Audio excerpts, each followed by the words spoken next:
Pemirsa, kita akan memasuki kabar nang panambayan. Manajemen Bank Kalsel memberikan perhatian yang sangat serius atas kejadian tindak skimming nang wayah ini menimpa nasabah Bank Kalsel. Salah satunya membentuk tim penanganan skimming Bank Kalsel nang fungsi utamanya melakukan verifikasi kepada nasabah yang telah melapor untuk dilakukan penggantian terhadap kerugian yang dialami dengan nilai kerugian mencapai 1,9 miliar rupiah.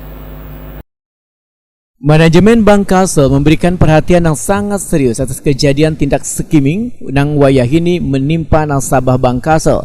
Salah satunya membentuk tim penanganan skimming Bank Kalsel nang fungsi utamanya melakukan verifikasi kepada nasabah yang telah melapor untuk dilakukan penggantian terhadap kerugian yang dialaminya. Berdasarkan hasil investigasi tim penanganan skimming Bank Kalsel, hingga wayah ini tercatat 94 nasabah telah terverifikasi dan terbukti mengalami tindak skimming dengan nilai kerugian nasabah mencapai 1,9 miliar rupiah.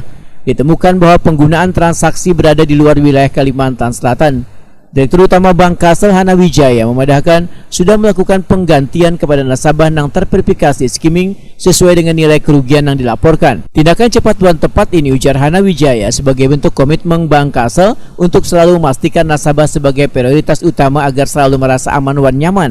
Menurut Hana Wijaya, Bank Kalsel memahami sepenuhnya keresahan dan kecemasan nasabah yang mengalami tindak skimming. Hana Wijaya menegaskan, dengan didampingi Direktur Operasional Bank Kalsel Ahmad Patria Putra serta Kepala Divisi Sekretaris Perusahaan dan Konsultan Hukum Bank Kalsel, permasalahan kasus skimming ini telah dilaporkan ke Sentra Pelayanan Kepolisian Terpadu Kepolisian Daerah Kalimantan Selatan. Laporan tersebut kemudian diteruskan kepada Direktorat Reserse Kriminal Khusus Subdit 5 Tipit Siber Polda Kalsel untuk ditindaklanjuti. Adapun laporan yang disampaikan sebagaimana tertuang dalam pasal 46 Jonto pasal 30 ayat 1 dan 2 Undang-Undang Nomor 11 Tahun 2008 tentang informasi dan transaksi elektronik yang telah diubah dengan Undang-Undang Nomor 19 Tahun 2016 yang berbunyi, setiap orang dengan sengaja dan tanpa hak atau melawan hukum mengakses komputer dan atau sistem elektronik milik orang lain dengan cara apapun dengan tujuan untuk memperoleh informasi elektronik dan atau dokumen elektronik.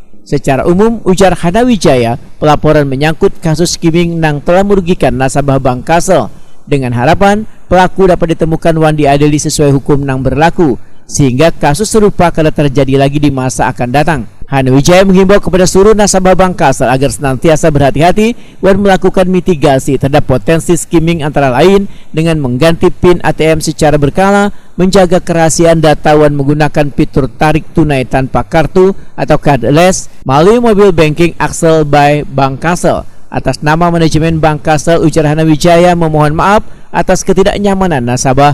Jika nasabah mengalami kesulitan dapat menghubungi call center atau cabang Bank Kalsel terdekat. Bank Kalsel berkomitmen untuk mengganti sepenuhnya kerugian nasabah yang terverifikasi dan terbukti skimming karena merupakan prioritas untuk memberikan rasa aman dan nyaman kepada nasabah.